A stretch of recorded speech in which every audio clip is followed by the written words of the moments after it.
What is up, my Lorcana Goons, and welcome back to the Lorcana Goons channel. My name is Kevin, and we are entering set championship season for the Arcasia's Island format. That means we're gonna have many tournaments happening over the course of the next few weekends at your local game stores, where you can compete to win the set championship promo Hero Himada prize card alongside that wonderful championship prize first place mat. And we're gonna go over some spicy deck lists that you can take to your set championship tournaments in case you're someone who doesn't want to play a meta deck. Now over here at Lorcana Goons, we do pride ourselves in competitive play, so I definitely will agree that maybe a meta deck is the way to go if you want to win that first place championship playmat. But let's say your goal is even just to make top 8 at one of these set championship tournaments. You can definitely do that and definitely take first place with some of the deck lists and deck strategies that we're going to go over in this video today. So if you like this content, be sure to like, comment, and subscribe if you're a Lorcana Goons, because it does support the channel. And if you want to see more content like our tier list video, so you can get caught up on what the meta is actually looking like, check out our other videos. They're down below. But let's take a look at some other decks you can try out for these tournaments, starting off with this red, yellow, amber, ruby top 4 deck piloted by Fuzzy Pancakes at the Wildcard Cyclone Triple Case tournament. Now, they finished in top 4 from around 30 plus players using a strategy that has no actions or songs, only characters in this entire deck. As you can see, we're playing 4 copies of Card Soldiers, which lands on the board as a 3 strength, 2 willpower character if you have any damaged characters on board. And we do play multiple damaged characters in this deck, like the 1 cost Mulan and the 2 cost Mother Gothel. That makes the Shift Mulan a very reasonable threat in this deck, which is really cool. Alongside those damaged characters, you have ways to heal them with your Rapunzels and your Julieta Madrigales right there. We also have some other ways of gaining some draw power with your Stitch Carefree Surfers. This Wreck-It Ralph's going to get you some lore as a 7 cost character. This deck has removal. It has some extra ways of a recursion like a Pongo and your Mufasas, which will get you characters back to back against some of these Be Prepared style decks. So consider Ruby, Amber, Mufasa as one of your anti-meta decks, because it feels like you can do everything you need to do with this deck. Sometimes you have evasive characters, you have characters that are going to remove threats on the board, even characters with Rush, like this Goofy that costs 6. He has Rush and evasive. He's a 6 cost uninkable with 5 strength and 5 willpower, so he'll take out Maui Sharks, opposing Genies, Elsas even. And if you're a Ruby enjoyer, consider playing this Ruby Steel list from the Lucky Lorcana Llama Smackdown. This list piloted by TPM Little Lipton. Shout out you guys, TPM over there. Ruby Steel. We haven't been seeing a Ruby Steel in a while in this Lorcana meta. I feel like people kind of stopped trying to make this deck work. A lot of the Ruby Steel enjoyers have been trying to make the Mushu combo a more consistent strategy to get their wins. But I think you might want to go more with this kind of Pirate, Flynn Rider location combo deck. You know, turns 1, you can start off your game by playing Moana or Captain Hook. Both of these characters have the potential to swing for 3 strength, which is really good against Calhoun, Smeeze, all these other characters, right? You can follow that up with playing Flynn Rider on turn 2 and curve that into a Sisu. Sisu, the Emboldened Warrior, which we all know and love from these Ruby Amethyst decks. I think Ruby Amethyst doesn't really play a Flynn Rider Sisu combo anymore, but this Ruby Steel deck feels a little bit more like it can, right? There's also other characters you can play in this deck, like Gustav. He's a 3 cost character that has 6 strength. He's not in this deck, but you can play that in there as well.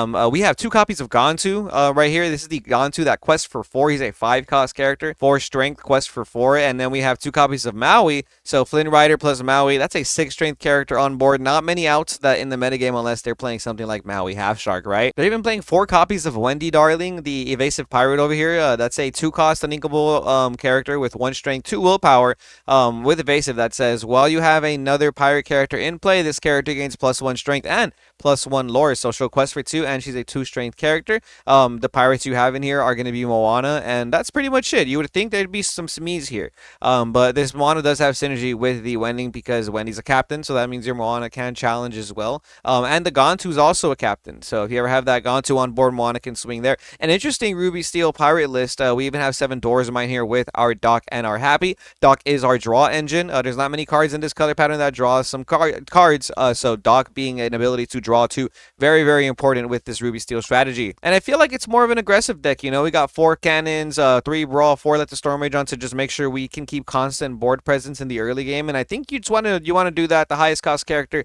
is going to be a 5 cost character with Robin Hood, Gantu, and the Maui. So you're going to have to just quest as fast as you can with this deck, I think. Next up, we have a Ruby Emerald list. This list is by Alfred Graham. Top 8 from the Double Enchanted tournament with red, green. A color combo that I do not see very often. This for sure feels like a spicy list if you don't want to play anything meta. I think ideally you want to go for more of an aggressive strategy with this type of deck because you have a lot of 2 lore questers. You have Curse the Merfolk, Flynn Rider, Minnie Mouse, the Surfer, Prince Philip. These all quest for 2. Even some characters that quest for 3 or more, like the Simba, the 2-cost Ruby Simba. He's uninkable, but he does quest for 3, which is really important. Then way at the bottom here, we have the Ray, 5-cost Ray, 3/3 that can quest for 3 as well, and it has evasive, so that'll help you against some evasive characters if you ever need that. Or oftentimes it feels like we're in an evasive meta. So Mickey Mouse, the brave little tailor, making an appearance in this deck list. Very interesting. This character has evasive. He's an 8-cost 5/5 that quests for 4. This is very interesting. I think it's kind of hard to get to an 8-cost character in this deck or in this color combo, but not to worry because you are playing the Queen, Disguised Peddler, which is a card that says exert this character. Choose and discard a card from your hand, and then you gain lore equal to that card's lore. So you can exert the Queen, discard one of your Mickeys, one of your Robin Hoods over here that quest for 4, and bam, you gain 4 lore that way. So if you're questing in the early game with your Flynn Riders, your Simbas, your Prince Phillips in the late game, you can end the game by discarding one of your 4 lore characters. Very interesting. A very interesting list here by Alfred Graham for any red-green enjoyers that want to try and take something like that to their set championships. Consider this strategy. I am a Mufasa enjoyer. I really like the Mufasa decks. I think all character decks are very fun to play in Lorcana. That's why this deck in particular stood out to me. This is a blue-yellow support deck by ENT. I'm pretty sure this is the same deck list, if not a similar deck list to the list that Earlmeister was using a couple weeks back. But this was from a Illuminators League tournament. It was a 12-player tournament, but still finished in top 4. Had a record of 3-1, if I'm not mistaken. So that's pretty good, I think, right? You're playing yellow-blue, a color combo that's not really heard of in the current Lorcana meta space. And you're probably asking why there's so many characters with support in this deck list, you know? Ben, I'm gonna tell you right now, it's because support is broken in this color combination. There's actually, I think, only 1 new character. Yeah, so this list is a little bit different. It has 1 new character. It's the 4-cost Clarabelle. She has 3 strength, 3 willpower, and support, and has an ability that says your other characters with support gain +1 strength. So that's pretty good in combination with your support characters like Ben over here. He's a 4-cost 4/3 already, so he'll be a 5 strength character. Has support, can quest for 2. Wendy Darling ends up being a 4 strength character, which is very strong against opposing Lawrences or Giant Cobras. And what's really cool is that this strategizes very well with your early game as well. Your Basil will have a 3 strength body on turn 1, and your Nick Wild is a very strong 1-cost character. He says while you have another character in play that has support, this character gains +2 strength. So on turn 1, you could potentially have a 3 strength character in a sense if you curve this into a 2-cost character that has support. Unfortunately, there is no solid 2-cost character with support other than like Chicha, which is uninkable, but you're not playing any ramp in this strategy. You're not playing any Tipos or Sales or nothing like that. You're just playing characters from turns 1, 2, 3, 4, 5. Eventually, though, this Nick Wild becomes a pretty strong threat as you start playing your support characters because they're going to have to trade in their Smees, Calhouns, Foxes because he has 3 strength, which is kind of crazy for a 1-cost character, right? Many of these characters are 2 lore questers like the Daisy, the Wendy Darlings, Moanas, etc. They all have really hefty bodies, which is so good for your Rapunzel. And the best part about support is that it works as a form of removal in a variety of ways. You can give strength to your high will-powered characters like Daisy, Duck, or Moana, make some good trades, and then heal them with Rapunzel, or you can use support to give your opponent's characters a more strength, right? Follow with me here. Then once your opposing characters have 5 strength or more, bam, you can hit them with one of your copies of World's Greatest Criminal Mind, or even hit them with one of your 4 copies of Minnie Mouse, the Musketeer. Both of these cards have the exact same card ability. Choose and banish a character with 5 strength or more. Criminal Mind is a 3-cost song. Minnie Mouse is a 1/5 bodyguard that can quest for 2, which is so good in a deck where you're just trying to quest with all your characters back to back to back. You're able to play a bodyguard that pops characters on the other side of the board. So nice if you're curving from something like Ben or Clarabelle into a Minnie Mouse, because you can give an opposing character that has at least 1 strength with Ben, and then boom, they're going to have 5 strength or more, and that's perfect. And that's a perfect target for your Minnie Mouse. Amber Steel is definitely a meta deck, but I think the non-Whole New World versions are a little bit spicier than the regular ones. So I'm going to go over this second place list by Mick Plank over here from the Ludus Games Set 7 tournament. A Amber Steel deck list, diggy hole, if you will, for those that are a little bit more sophisticated in the Lorcana space and know where that know the name of the deck list, right? We've seen this deck before in many tournaments. You use Dock to refill your hand because you're not playing Whole New World. This list is playing 4 copies of Door's Mine. I think locations are really good. Really, what I want to touch upon is that we have 2 copies of Kita, which is very nice in these aggro decks. 2 copies of Sven, which is I think is also really good because you can re-ready your characters and so that they don't get challenged. The 3 copies of Jafar is really strong, right? It's a character that gives your characters +2 challenger, which is so nice, you know, to combo off with your Rapunzel, like we were just talking about in the last deck. But in particular, this Jafar can quest for 2, and you really want characters that'll quest for 2 in this deck. So you have 3 Jafar, 2 copies of Penny, 4 Smee, 4 Lilo, etc. You just want to be able to quest for 2 or more in this deck, and that's why I think Amber Steel non-Whole New World is kind of a spicier way to take the Amber Steel strategy in this upcoming Set Champ season. I'm really feeling the aggro deck. This is a top 16 list from the Lucky Lorcana Llama Smackdown by Tina Hamby. They call it Arkansas Aggro. Top 16. This tournament was pretty big. It was like 90-some players, so they finished in top 16 with a hyper aggro strategy. I think hyper aggro is pretty good right now, man. You know, a lot of people are playing some more control-y type decks, what it feels like. There's a lot of foxes and crabs in the meta, so you gotta, you know, prepare for that, but it's pretty good, I think, still. You start off with some of your Maleficents and Lilos or Daisies to ensure you quest for 2. In the later game, you know, you can start playing your Lilos, Piglets, and whatnot to make them quest for 3 or more, because you can combo that off with your Donald Duck Musketeer, and that guy has Bodyguard too, so that'll start protecting them. Highest cost character in this deck is going to be 4, and it's 4 copies of your Merlin Goat with 2 copies of your Dual Ink Pascal, which is a 4-cost character that will give you 3 lore. The body on it is okay, in my opinion. I do feel like there's so many evasive characters in the metagame right now where this card doesn't necessarily stick on the board as much as you'd like it to. People are playing the Ruby Pegasus, you know, a lot of Genies in the meta, and Genie with the Crab just clears this character very, very effectively. So might be a high risk, high reward situation there, but we have plenty of ways to burst the lore alongside the goat that we were talking about a little while ago. We have White Rose, we have 3 copies of Gathering Knowledge and Wisdom, we have 3 copies of This Is My Family as well, and 6 locations total, 3 Neverland, 3 Library, which I think Neverland is a pretty good location. It's a 1 cost, 1/4. That'll give you 1 lore every turn. Library is like double that. It's a 3 cost, 1/8. That'll give you 1 lore every turn, and will let you potentially draw some cards. Kind of shocked to not see any Chernobyls or Brooms in this list. It seems like they opted to play Cinderella Ballroom Sensation instead, because we're playing some singable songs. You know, we have the My Family and Friends on the other side, which is a pretty good song to sing with your Cinderella. It's actually really good, right? Because on turn 2 you can play This Is My Family, you draw a card, gain a lore, and you can still use the 2 ink you need to play your 2 characters, right? Honey Marin, another way to burst lore as well. Discard a 2-cost character,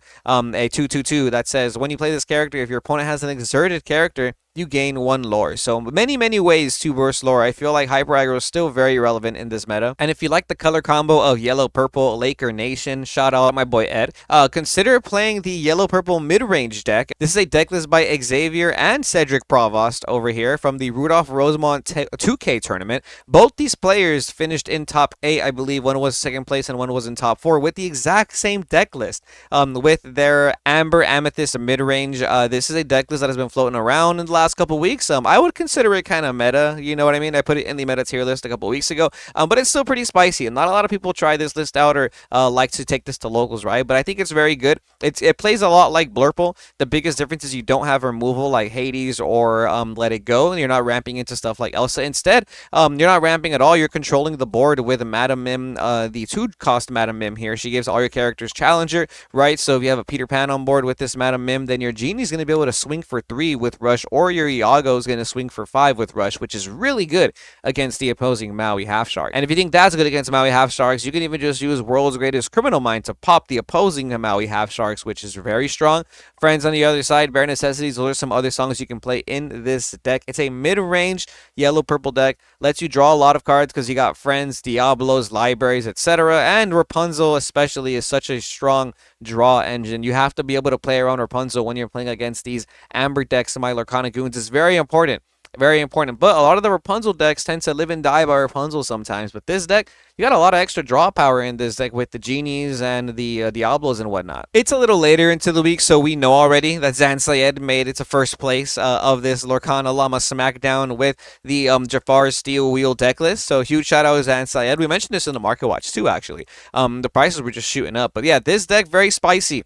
Very spicy. Not a deck that I see a lot of people succeeding with. I've seen people try it out, but it's kind of a harder deck to run, in my opinion. It's hard to find the right build, too, I think. But this looks like Zansai did the hard work for us, which is pretty cool. 4 copies of Giant Cobra in this deck list, which will let you gain 2 lore alongside your 4 copies of Jafar, Strike, and Illusionist, which you'll gain a lore every time you draw while he's exerted. Powerful if you shift this character and start singing your friends on the other sides, your whole new worlds. You can set up situations where you play the lamp on turn 2, on turn 4 you play Genie, on turn 5 you shift that Jafar. Now you have Genie and Jafar on the field at the same time. You can draw 2 cards after you've exerted the Jafar, then trigger the lamp's second ability to bounce a character with 4 cost or less to the player's hand, which is very strong tempo. Other than that, we know what all the other cards do in this deck. We have Peak Games, Genie. Only other card to go over, I think, is 2 cost Jafar. This Royal Visitor is a 2 cost, 3 strength, 2 willpower character that gains evasive on your turn. So very, very strong to contest the opposing Diablo meta.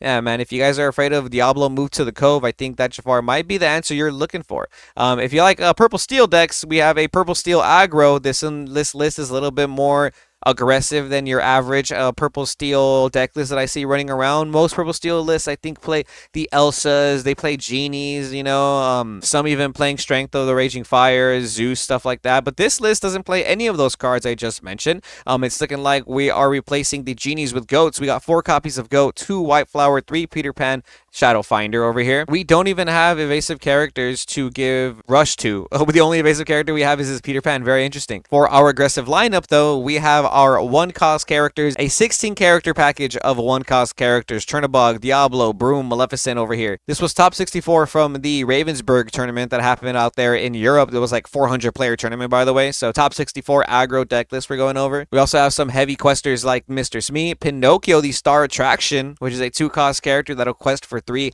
1 willpower, 1 strength over here. And then our floaters like Cusco, Diablo are going to ensure that we have still some draw power in this deck, you know. No location, so there's no library nonsense. We're only playing characters outside of this 1 copy of Gathering Knowledge and Wisdom. Very interesting. Top 64, wow, of this 400-player Lorcana tournament with an aggro purple steel list. Very spicy. Maybe you guys want to take this to your set championships. I feel like you could win a tournament with this deck easily. Right, it could just be, you could be going first all day, and you could just be playing against all the slower Sapphire decks, you know, or all the decks that need their foxes, they don't draw them, and bam, you start questing with your Maleficents, your Pinocchios, and you play a White Rose. That's so much lore on curve. Love to see it. Shout out you, TSR Illuminator. This is a really cool one. For any other Amethyst Steel enjoyers, we have a 3rd place Broom deck by Justin Shaft. Shout out you from the War Dome Triple Case tournament. I've been seeing a Broom deck do pretty well too on Fight Club online. I've been seeing people talk about this. It's actually pretty interesting. It's pretty much an Amethyst Steel list that we're used to, you know, where you're playing Pete's and you can bounce them back with your Snakes and Foxes.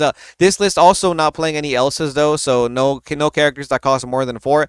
We have Strength of Raging Fires. We have Fire the Cannons to control the early game. We have Genies with this to control our evasive situation. Really, what I want to talk about though is, aside from the Genies to control our evasive situations, we have Magic Broom, the Aerial Cleaner. That's the 2-cost Broom that has 2 strength, 3 willpower. Gains evasive on your turn only, just like that Jafar that we talked about. So this will contest a Diablo. It can't hit the Diablo on the Cove and win the challenge. You will not win that challenge, unfortunately. You can use Crab to help you win that challenge, but Diablo on the Cove is still a problem. But in combination with that, we're playing 4 Magic Broom, the Illuminary Keeper, the 1-cost, and 4 copies of Yen Sid, the 2-cost character, legendary, mind you, 1 strength, 3 willpower, that says when you play this character, if you got a Broom on board, you draw a card.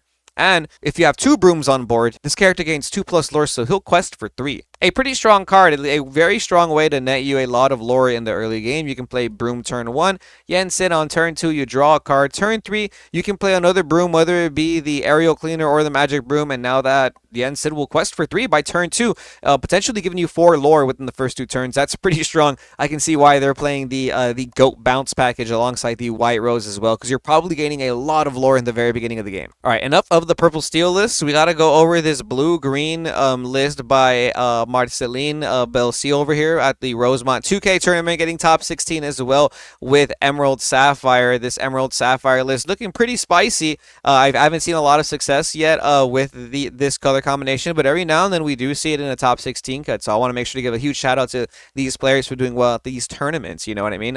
I like this list a lot. I think it's pretty strong to be able to go Tipo into a How Far I'll Go or Tipo into Grandma, etc. You play Tipo on turn 2. Turn 3, you can start playing your 4-cost characters like Muses, Scrooge, Grandma, very nice. Before, you used to not be able to control the early game at all with this deck, but now you can even open up Popsicle Bell to kind of make sure you don't get outpaced by some of these really aggro decks while you're using your Sail and your Tipo, because really what you're trying to do is ramp into your Clarabelle. Now, Clarabelle Light on Her Hooves has an ability that is a shift 5, so that's why you got the 4 copies of the 1-cost Clarabelle there. At the end of the turn, you get to draw cards equal to the amount of cards your opponent has in their hand to make them even. So if I have 0 cards and you have 5 cards in hand at the end of my turn, I get to draw 5 cards. The 1-cost Clarabelle pops items. Donald Duck over here will let you ramp even faster after you've gotten to 5 ink. So just in case you can't shift that Clarabelle, you can play that Clarabelle normally. And once you've successfully played your Clarabelle, you can start digging for your cards like Genie to control the board. Your Welcome as well will help you stop locations. But best of all, you can use Visions of the Future to find Bend to My Will, and then discard your opponent's entire hand, which is very strong. Usually when you play Clarabelle in this color combination, what ends up happening is your opponent will start inking their hand away and whatnot, and kind of trying to make their hand size lower and lower so that you don't get enough value from the Clarabelle. But at that point, it doesn't matter anymore once you draw Bend to My Will, because then your opponent is playing with no cards in their hand. And at that point, you can start drawing your Grandmas, your Visions of the Futures, your How Far I'll Go to start digging through your deck and make sure you pick the cards you need. Even something like Tamatoa Happy as a Clam here to grab back your Popsicles from the discard pile so you can draw more cards back to back. This deck is pretty strong. I really like the way this deck is built, so huge shout out to you. There's also this really cool item list that got 3rd place at the Portal Showdown Lorcana tournament by Squirtle19. Want to give a huge shout out to you there. Here's another spicy way to play blue-green.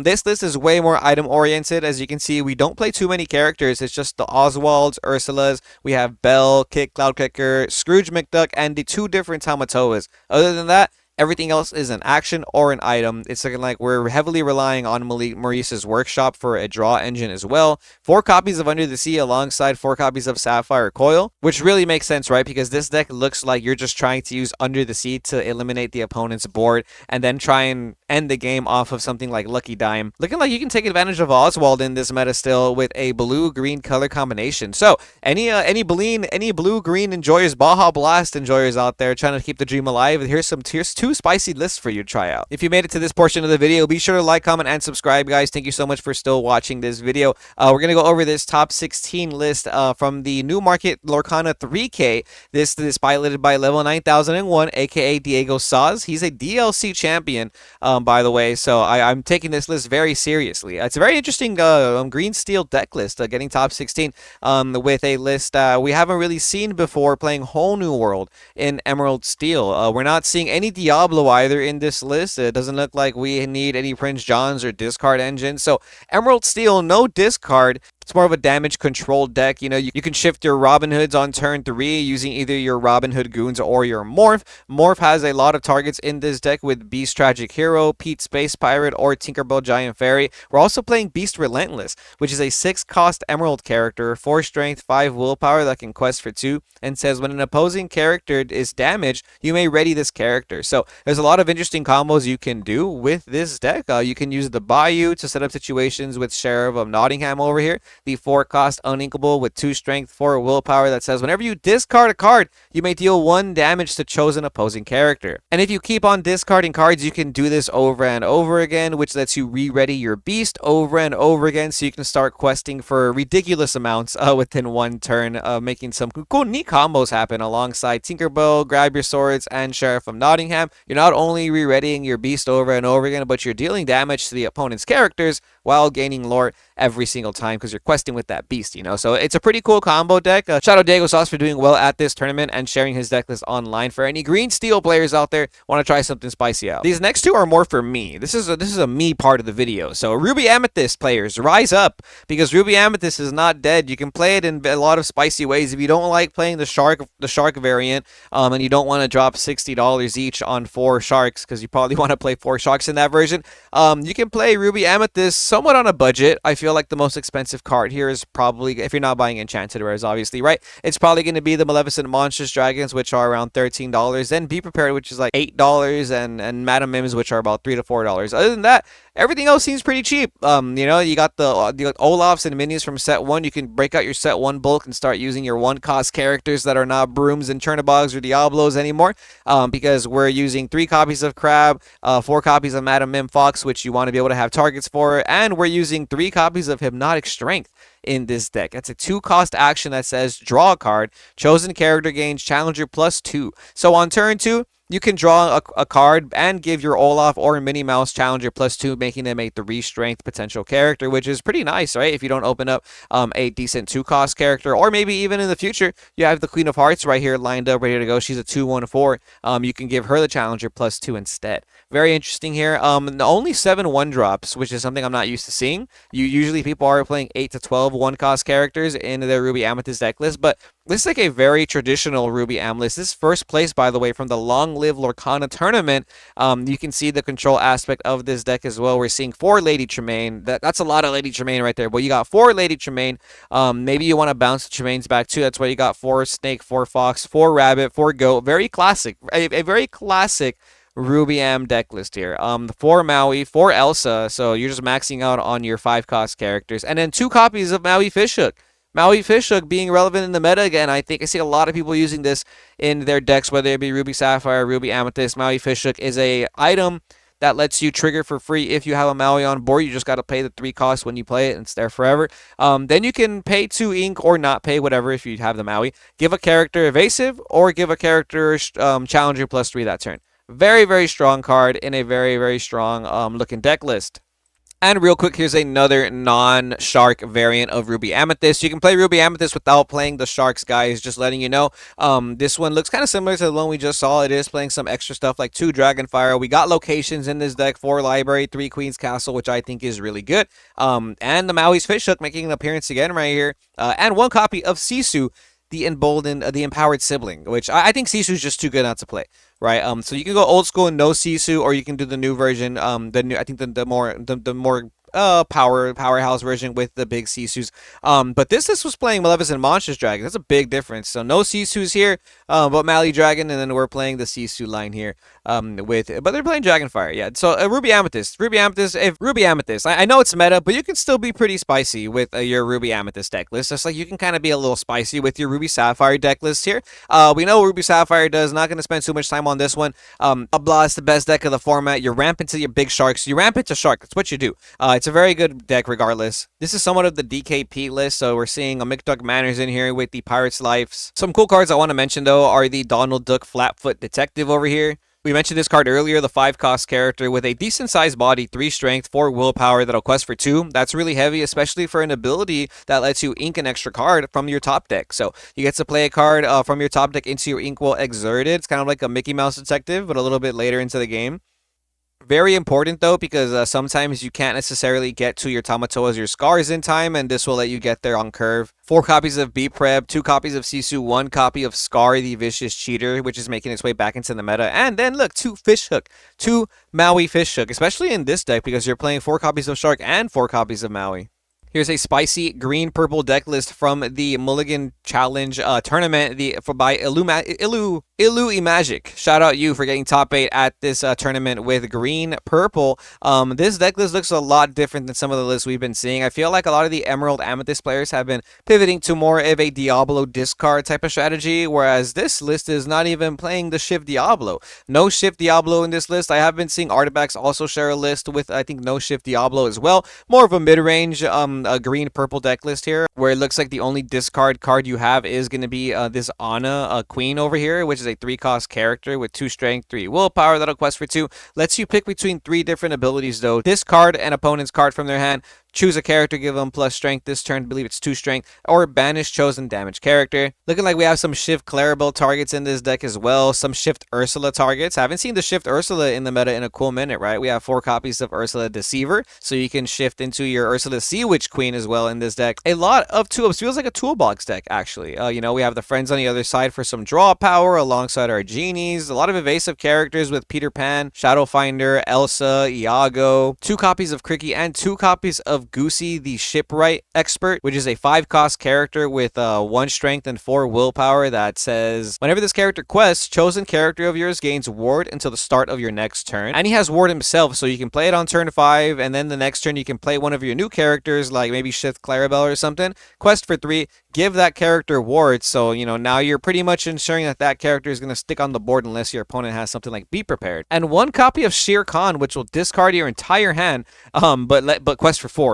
which is pretty strong. So maybe you just need to close out the game sometimes. I like the goat package in here too. It's kind of looking like you gain a lot of increments of lore throughout the throughout your game of trading back and forth, and you can close the game out with some pretty heavy swingers like the Shere Khan, Goofy, or maybe like a goat bouncer, or even Go Tamago right there. Next up, we have Sapphire Steel by BJ Dewada Paris over here, getting 2nd place at the League Tournament of Hobby Stadium. This list looks a lot like the Harlan Sweet Kiwi deck list. A lot of people have seen this deck before. It's more of a Sapphire Steel character deck that doesn't use Sapphire's ramping ability. You're pretty much playing characters every single turn unless you're playing some of your heavy hitter locations like Micduck Manor or Dwarves Mine. Dwarves Mine can deal 1 damage to a character if you move a character there, but it deals 2 damage if you move any knight characters to that location. And you have a couple knights here with Doc Bolden Knight, Happy over here. He's not a knight, but he is a captain. We're playing 3 copies of the 5-cost Gontu, which will quest for 4. We also have 3 copies of John Silver, the Fry Cook, which will stop your opponent from challenging. In general, you can pick a character. That character can't challenge the next turn when you play this John Silver, which will stop your opponent from challenging something like your locations or even keeping your Smee alive, because this is also a captain for your Smee, which means that your Smee won't lose any damage, which is pretty nice. Or you can protect your Smee with Cogsworth combos. If you play Cogsworth on the board, then your Smees will no longer take the 1 damage at the end of the turn every turn, which is really cool. And 2 copies of Zipper. I don't really see Zipper played in the Kiwi deck, but this is a 3-cost character, 2 strength, 2 willpower that has ward. It says during your turn, whenever a card is put into your inkwell, another chosen character of yours gains resist until the start of your next turn. So that's a pretty cool curve too. You can play this Smee on turn 2, turn 3 you play Zipper, and then turn 4 when you ink, you can give resist to either your Zipper, your Smee, or maybe another character you have on board already, right? Sapphire Steel doesn't look like it's out of the meta entirely. People are finding success with this color combination still. It's looking like it's more of an aggro style deck though, not necessarily the whole new world variants that we've been used to. And last but not least, check out this Blurple list from the Case tournament at Comic Depot. Top 8 by Charles F playing Blurple. Blurple's not really a like spicy color combination anymore. It's definitely meta. I see a lot of people rocking the Blurple, but I mean it's still pretty out of pocket, I think, in most local tournaments. So I feel like there won't be too many Blurple players, but it's a very strong deck. It is a meta deck. I put it in tier 1.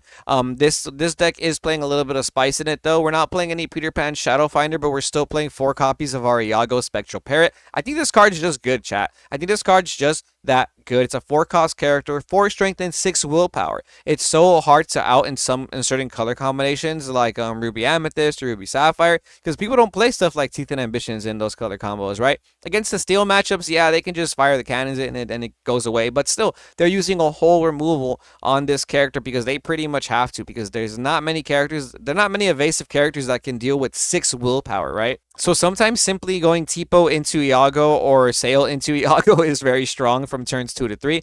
Turn 1, one of the best plays in the game right now is Popsicle, play Bell. That way on turn 2 you can sing Friends on the other side. It's almost as good as a Cinderella Ballroom Sensation singing Friends on the other side, but Even a little better because you actually have removal in this deck, like 4 copies of Hades, or a pseudo removal like 4 copies of Elsa Fitzspirit and 2 copies of Elsa the Spirit of Winter. But that's not all. It's looking like Charles was using 4 copies of Hypnotic Strength to get him to top 8. We saw this card in the Ruby Amethyst list earlier, but I'll, go over it again. It's a 2-cost action that says draw a card. Then chosen character gains Challenger +2 this turn. So that means your Iago can swing for 6 strength on a Maui Half Shark or something. Maybe you're giving 6 strength to your Madam Mim Fox so you can clear some locations. Either way, it's a card that does multiple things. It replaces itself with a draw, and it gives your character Challenger +2. When you're ramping like this deck, maybe that 2 costing isn't too much to ask for. And 4 copies of Migduck Manor because it's one of the best locations in the game. But that is going to be all for this video, my Lorcana Goons. Thank you so much for watching. If you're still here, be sure to like, comment, and subscribe. If you want to support the Lorcana Goon squad and channel, means the world. Go check out our other videos as well, where we go over the market. We have live stream videos on YouTube, VODs, where I'm playing Ruby Amethyst and some other decks in this meta if you want to get some live gameplay tips. And join our Discord and drop those deck lists when you guys top your set championships this weekend, next weekend, etc., etc. Because I know you can do it because you're following the Lorcana Goon squad. But until then, remember to stay tuned to Lorcana Goons, and we'll see you goons next time.